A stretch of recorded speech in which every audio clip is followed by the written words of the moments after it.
Hey guys, Murfitt here. Welcome back to the channel and welcome back to another video. I'm just going to do a short and sweet one today. How to reset a service light on a Renault Megane Mk3. Let's just get stuck in.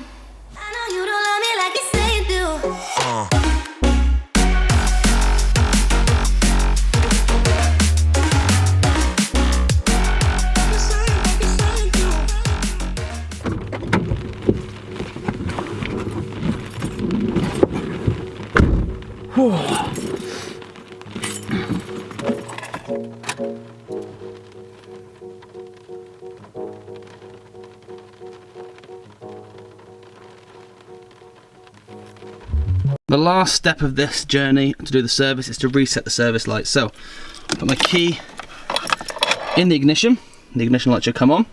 Now I don't have any feet on any pedals down the bottom here, and I want to go and see that sign that says service required.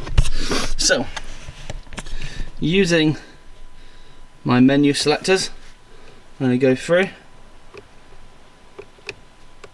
until that orange light flashes up. It says service.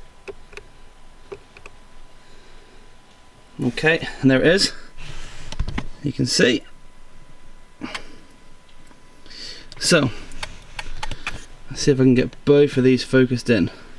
Probably won't be able to. So, holding the bottom of the two buttons here, I'm going to press and hold that, and then we should see the service required flash.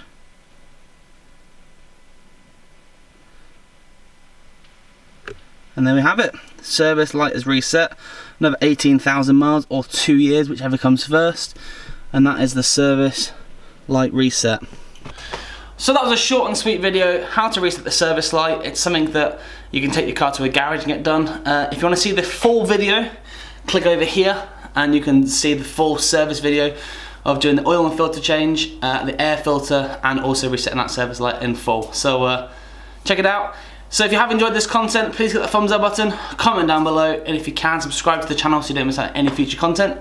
That's it for me for today, and I will see you in the next video. Take it easy.